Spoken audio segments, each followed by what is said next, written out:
তুমি তোমার জীবনের উদ্দেশ্যটাকে ফিক্স করো। ঠান্ডা মাথায় আজকে রাতের বেলা চিন্তা করবা আল্লাহ পাক তোমাকে কি জন্য দুনিয়ায় পাঠিয়েছেন। একটু চিন্তা করবা, 1 মিনিট একটু চিন্তা করবা যে তুমি পৃথিবীতে নাই, তুমি পৃথিবীতে নাই, তুমি মারা গেছো। চিন্তা করবা তুমি মারা গেছো। এরপর চিন্তা করবা তুমি যে মারা গেছো পৃথিবীর কারো কোনো সমস্যা হচ্ছে কিনা। তুমি যে মারা গেছো পৃথিবী কি থেমে আছে? তোমার পরিবার থেমে থাকবে? তোমার শিক্ষা, তোমার বন্ধু বান্ধব, তোমার আত্মীয় স্বজন কেউ থেমে থাকবে? কেউ থেমে থাকবে না। তুমি পৃথিবীতে থাকো বা না থাকো কারো কিছু আসে যাবে না। আল্লাহ পাক তোমাকে যে পৃথিবীতে রেখেছেন একটা সুযোগ খালি দিয়েছেন, যাতে তুমি আল্লাহর দ্বীনের জন্য কিছু করতে পারো। এটাই আল্লাহ তোমার কাছে চান, আর কিচ্ছু চান না। আর কিচ্ছু আল্লাহ তোমার কাছে চান না। আল্লাহ চান তুমি একজন ভালো মানুষ হও, ভালো মুসলিম হও এবং দ্বীনের জন্য কিছু খেদমত করে পৃথিবী থেকে বিদায় নাও। এই দিন তুমি ছাড়াও বিজয়ী হবে ইনশাআল্লাহ। তুমি থাকো বা না থাকো এই দিন কিন্তু বিজয়ী হবেই। হয় তোমাকে নিয়ে হবে অথবা তোমাকে ছাড়াই হবে।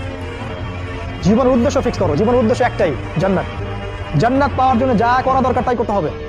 কোরআন হাদিস মেনে চলা থেকে শুরু করে আমল করা, আদব আখলাক সবকিছু এর মধ্যে চলে আসবে ইনশাআল্লাহ। আল্লাহ পাক তোমাকে পথ দেখাবেন। আগে তুমি জীবনের উদ্দেশ্য ফিক্স করো।